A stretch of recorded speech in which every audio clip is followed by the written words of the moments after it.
Salut crypto-fans, j'espère que vous allez bien. Pour ma part, je suis en pleine forme et c'est donc plein de motivation qu'aujourd'hui je vous propose cette vidéo. Alors je vous avoue qu'à la base, elle aurait dû sortir beaucoup plus tôt car je suis persuadé qu'elle peut être utile à l'ensemble de la communauté, que vous soyez mineur, staker, masternodeur et même trader. Mais je vous avoue que ça a été un peu difficile pour moi de la tourner tout simplement car elle allait me mettre face à mes erreurs et mes responsabilités. Et comme beaucoup, quand ça fait mal, on n'a pas envie d'appuyer et surtout d'en rajouter. C'est donc pour cela qu'aujourd'hui je vous propose de regarder mes plus grosses erreurs de débutant dans la crypto qui m'ont même fait perdre parfois pas mal d'argent afin que vous ne les commettiez pas à votre tour. Alors c'est parti. Mais avant toute chose, est-ce que je vous ai dit que cette vidéo est sponsorisée par Crypto.com? Crypto.com, c'est le service qui te permet de posséder ta propre carte Visa au format métal pour échanger des cryptos directement chez les commerçants du coin. En plus, à chaque fois que tu achètes quelque chose, Crypto.com t'offre un cashback automatique sous forme de CRO sur tous tes achats et celui-ci peut aller jusqu'à 8%. Mais ce n'est pas tout. Si en plus tu prends une carte Ruby ou supérieure, tu as également Spotify qui t'est totalement remboursé, mais également Netflix ou encore Amazon Prime pour les modèles supérieurs. Et limiter Crypto.com uniquement à sa carte Visa serait clairement insultant. Celui-ci offre entre autres la possibilité d'utiliser leur exchange maison pour acheter et vendre directement tes cryptos, mais également tu as la possibilité de réaliser du staking aussi bien en mode flexible que bloqué durant une certaine période pour toucher des intérêts pouvant s'élever à plus de 18% sur certains coins. Si l'aventure te tente, je t'invite à télécharger l'application disponible sur iOS et Android via le lien en description et d'inscrire le code MonsieurTK. Tu pourras ainsi récupérer 50$ sous forme de CRO si tu prends une carte Ruby ou un modèle supérieur. Ah, et au moment du tournage de cette vidéo, la carte Ruby coûte moins de 125€ à bloquer en staking. Avec l'offre de bienvenue, on tombe donc à 80€, ce qui permet de débuter à moindre frais. Bonne vidéo à tous.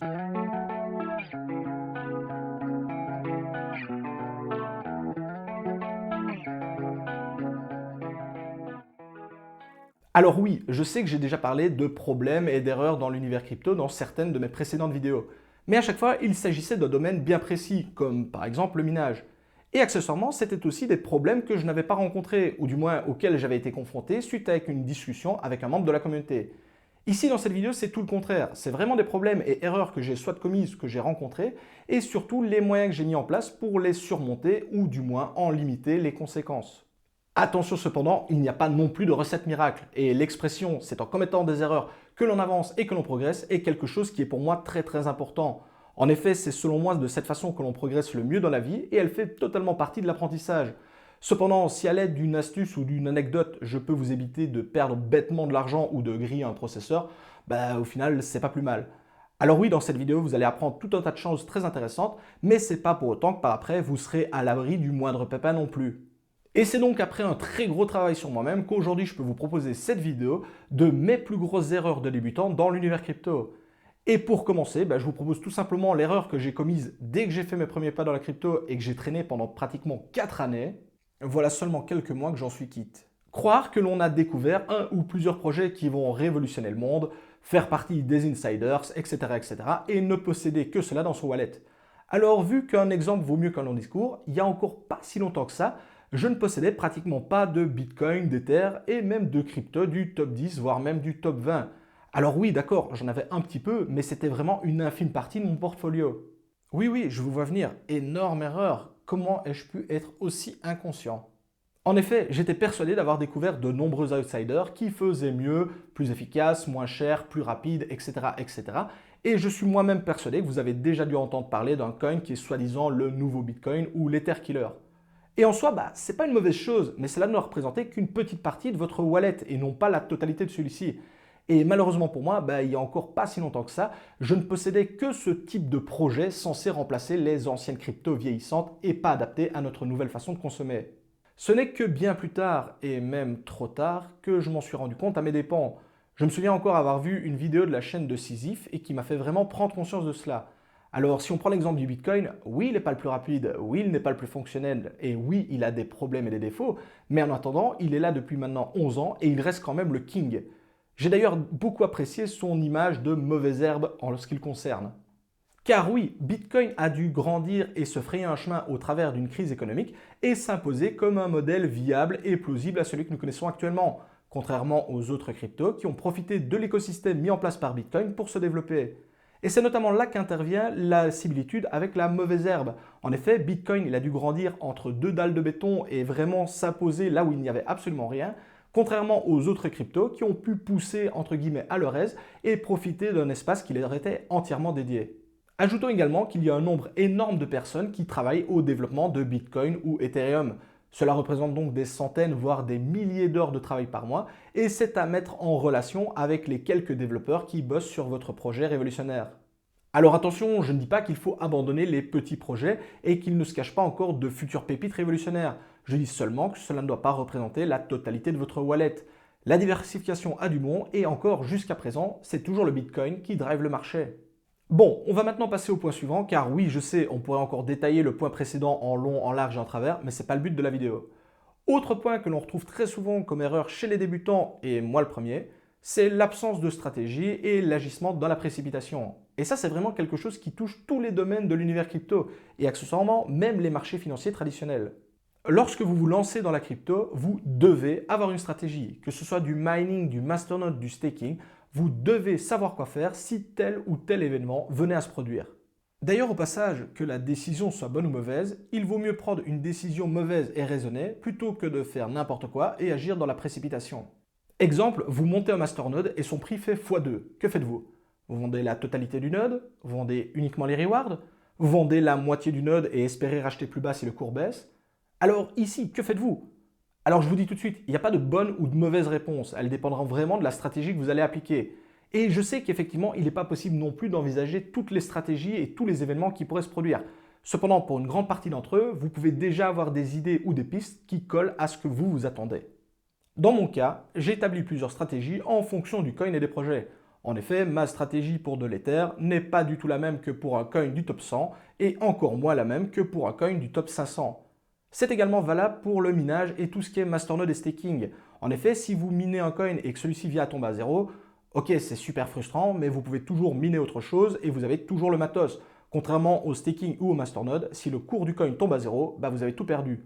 Et bien justement sur ce type de placement, j'ai des stratégies beaucoup plus agressives. En parlant de stratégie, l'un des meilleurs conseils que je puisse vous donner, c'est clairement l'achat et la vente par palier. Plutôt que de jouer avec la totalité de votre wallet en une fois, lissez vos points d'entrée et de sortie en achetant petit à petit et en vendant petit à petit. En effet, je vous rappelle qu'il est pratiquement impossible d'acheter le point le plus bas et de vendre le point le plus haut, donc autant vendre entre les deux. Donc, plutôt que de courir après quelque chose d'impossible à atteindre, je vous conseille déjà d'empocher une partie des bénéfices liés à la vente de vos coins. Alors oui, on est bien d'accord, si le cours continue de grimper, vous auriez pu potentiellement gagner plus.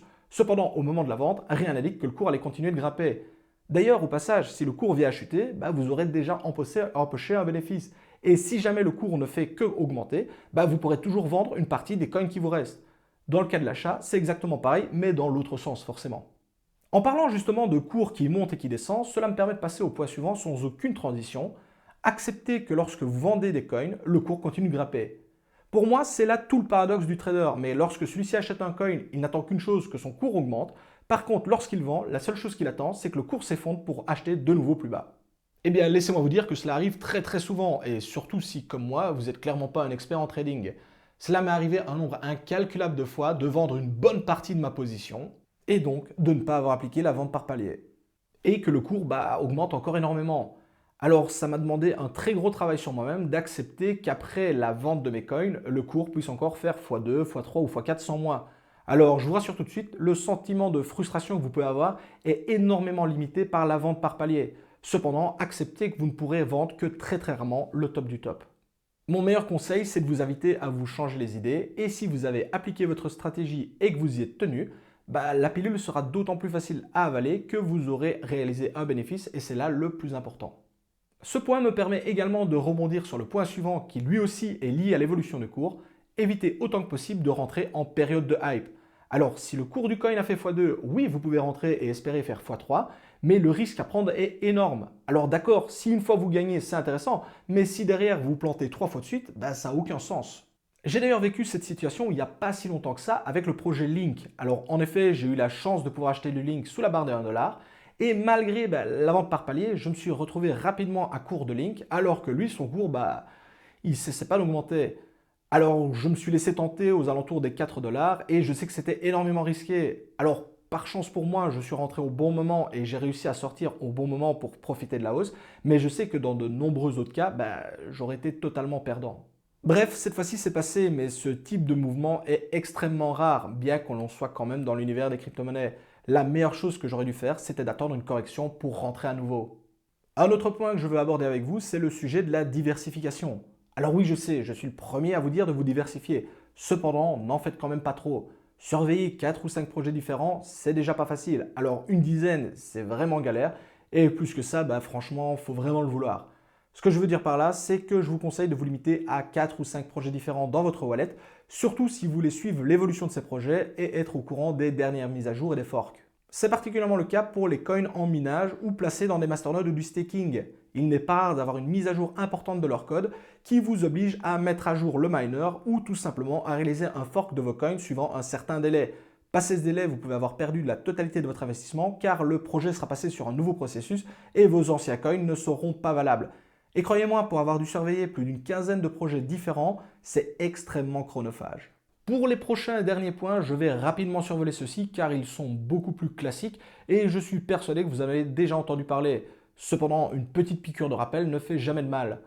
En premier lieu, ne laissez pas trop d'euros ou de crypto sur les exchanges, mais plutôt sur vos propres wallets sécurisés. Et d'ailleurs, pour en apprendre plus sur les différents wallets gratuits dispo, je vous invite à regarder cette vidéo. Mais également, ne pas utiliser la même adresse email et le même mot de passe à chaque fois que vous vous inscrivez sur une nouvelle plateforme. En effet, en cas de hack, le voleur n'aura accès qu'à une seule plateforme et non pas à la totalité de vos fonds. Également, à chaque fois que c'est possible, activez la double authentification 2FA pour mettre un maximum de sécurité de votre côté. Si vous débutez dans le minage, l'un des composants sur lequel les mineurs rognent le plus souvent, c'est l'alimentation. Et dans mon cas, je pense que c'est pourtant l'un des composants les plus importants de toute votre installation. En effet, je vous conseille toujours de choisir un très bon modèle pour ne pas voir partir en fumée vos super GPU à 800 € pièce.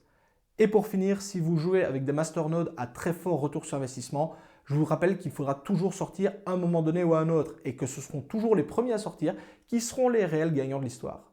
Voici donc qui termine cette vidéo de mes plus grosses erreurs de débutant dans l'univers crypto. J'espère qu'elle vous aura plu et si c'est le cas, lâchez votre pouce bleu et n'hésitez pas à partager. Je vous invite également à me dire en commentaire si vous avez commis les mêmes erreurs que moi et si vous en avez commis d'autres, je vous invite tout simplement à les partager avec la communauté et surtout à nous dire comment vous avez réussi à résoudre le problème. Moi je vous dis à tous un excellent week-end, c'était MCTK, ciao les crypto-fans.